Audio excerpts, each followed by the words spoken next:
Dans le désert, le Dieu d'Israël dit à Moïse, « Les paroles de ce peuple me sont parvenues. Ils se plaignent de ne pas avoir de la viande à manger. Ils parlent même de retourner en Égypte. Eh bien, je vais leur en donner de la viande.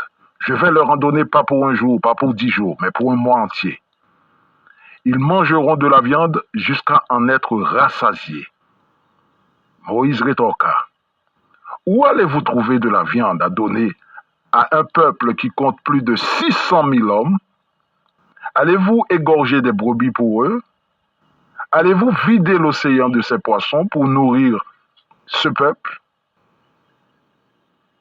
Mes amis, Moïse savait que le Dieu d'Israël n'était qu'un Dieu parmi les autres dieux, pas le Dieu universel. Il ne pouvait pas tout faire. Peut-on devenir le Dieu unique qui a créé toutes choses? Ou peut-on être Dieu par validation? Eh bien, c'est exactement ce qui est arrivé à Jésus. Il a été proclamé Dieu avec tous les attributs d'omniscience, d'omnipotence et d'omniprésence. Le Dieu d'Israël clame, « Tu es mon fils, je t'ai engendré aujourd'hui. » Il est clair que Jésus n'a pas toujours été là. Je t'ai élevé au-dessus de tes égaux. Les égaux de Jésus sont les fils de Dieu, ou les anges, si vous préférez. Le Dieu d'Israël a rejeté tous ses fils pour légitimer Jésus qui devient fils unique. Dans la ville de Salem vivait un roi qui s'appelait Melchisédek.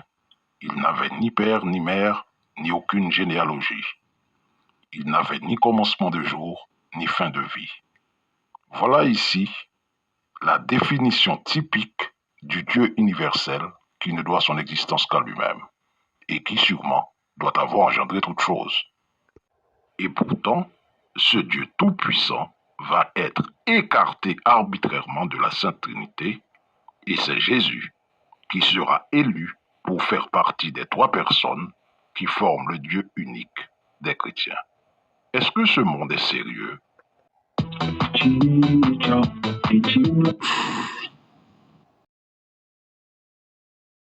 Oui, le Dieu d'Israël se propose de faire ses cartons pour changer de lieu d'habitation. Et vous savez quoi?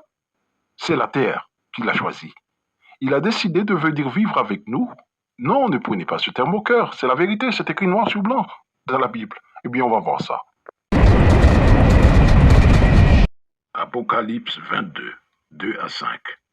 L'apôtre Jean raconte, « Je vis descendre du ciel d'auprès de Dieu la ville sainte, la nouvelle Jérusalem.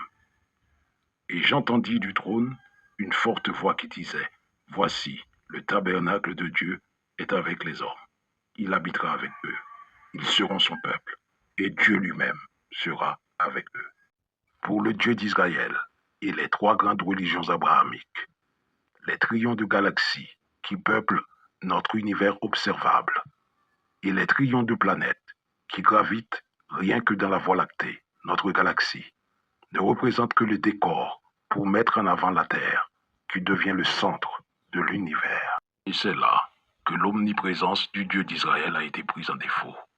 On ne peut pas être le Dieu de l'univers et éprouver le besoin de se délocaliser pour venir habiter sur une planète. Pour passer ces vieux jours, ou du moins sur l'éternité, si vous préférez. Car de toute façon, c'est du délire.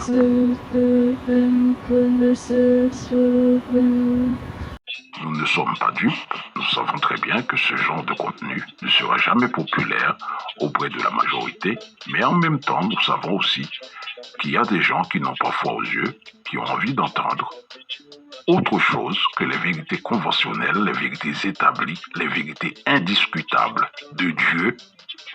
Et si vous êtes arrivé au terme de cette vidéo, vous faites partie de ces gens-là, alors je vous prierai de liker la vidéo pour permettre à l'algorithme de montrer le contenu dans le fil d'actualité YouTube. Si vous ne vous êtes pas encore abonné, c'est le moment de le faire. Bien à vous et à la prochaine pour un nouveau numéro Dieu et religion.